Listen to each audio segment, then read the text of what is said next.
sailed Africans himself from Massachusetts to Sierra Leone at least 3 different times. Bishop Henry McNeil Turner, the first black man to say God was black, brought Africans from America to Africa.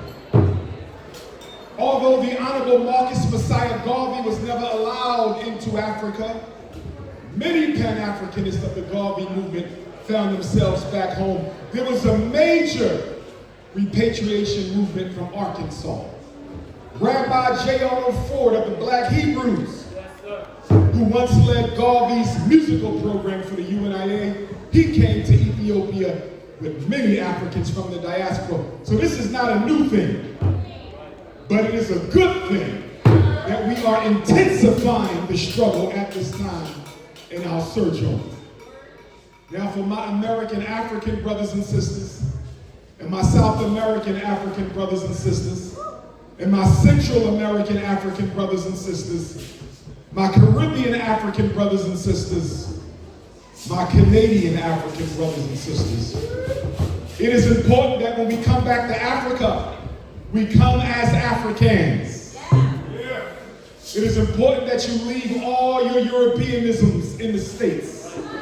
Leave all your Europeanisms in the islands. Leave all your Europeanisms in Brazil and Costa Rica and Suriname. Don't bring them with you. We must come as Africans. And we need to understand that our responsibility is a great one. Because as Pan-Africanists, we are statesmen and stateswomen. That means our job is to help build the bonds across the diaspora. Our job is to weaponize our citizenship and our African consciousness to bring our people together. In order to do that, we must crush the triplets of destruction. And those are envy, ego, and individualism. Envy, jealous of what another African can do because they can do it better than you. Understand something. All of us have unique gifts. God did not make us all the same. Don't hate on somebody who can do it better. Find your gift and give your heart to you. No need for envy. No need for jealousy. And then we have to crush that paralyzing evil known as the ego. I refer to the ego as the European god of oppression that is inside of all African people. Through slavery and colonization, the Caucasian took his consciousness and put it in us. And I don't care how many trips you've taken to Africa. I don't care how long you've been here. I don't care how many books you read, how long your locks, how many African wardrobes you got. All of us, myself included, have that seed of white supremacy buried somewhere deep within your mind. And if you think you have freed yourself of it, you're the most enslaved African in the room. You are to be conscious of the internal parasite of white supremacy. We have to rid ourselves of the internal parasite of white supremacy. And most of all, we have to declare war on the Caucasian that lives not in Ghana, not in America, not in Europe, but the Caucasian that lives inside of you.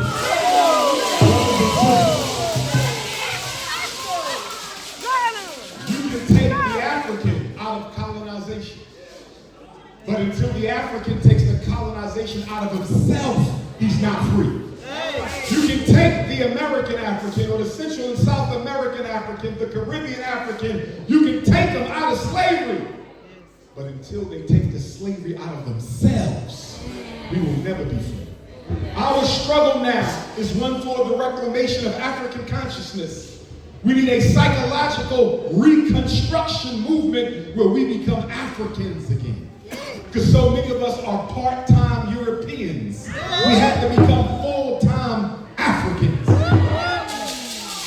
My beautiful African sisters, as you come home to Africa, and I know it's a process, but try to leave some of those European beauty standards back home. My brothers, as you come to Africa, please don't you show up with a snow bunny.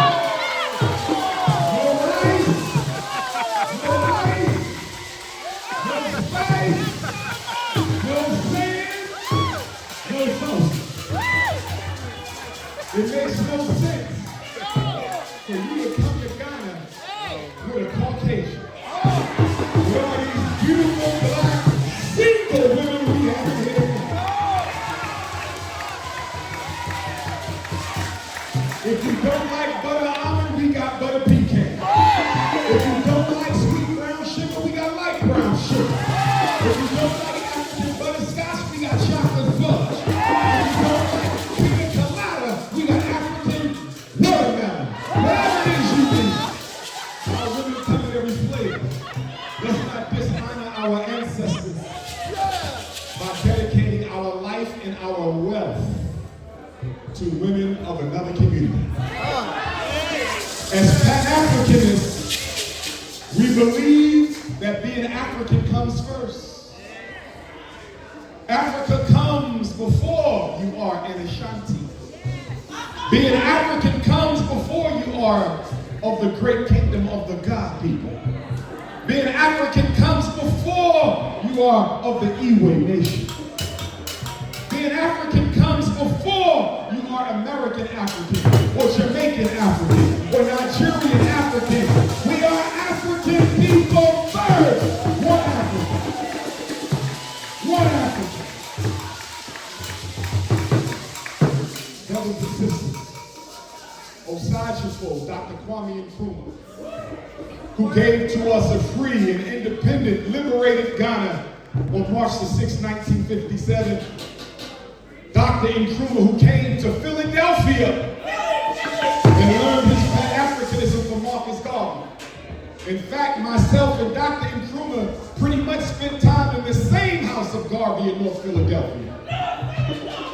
Kwame Nkrumah said, I am not African because I was born in Africa. I am African because Africa was born in me.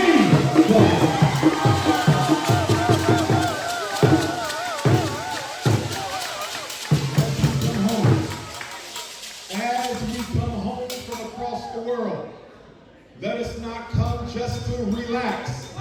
Let us not come just to make money. Let us not come just to vacation.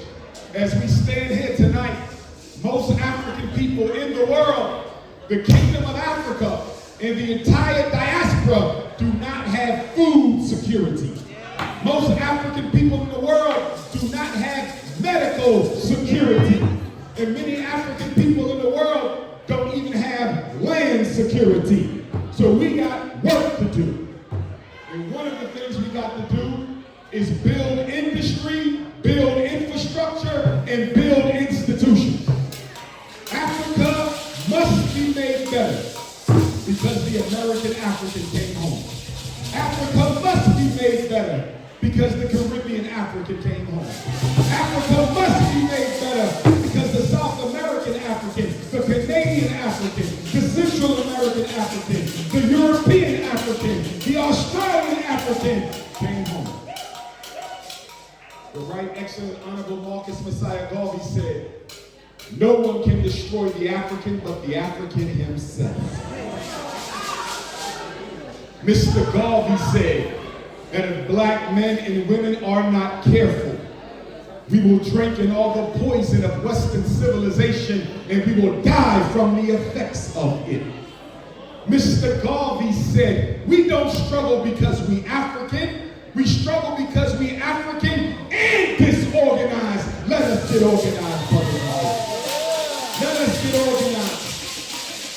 The job of the diaspora African, the job of the repatriate African is to bridge our people around the world.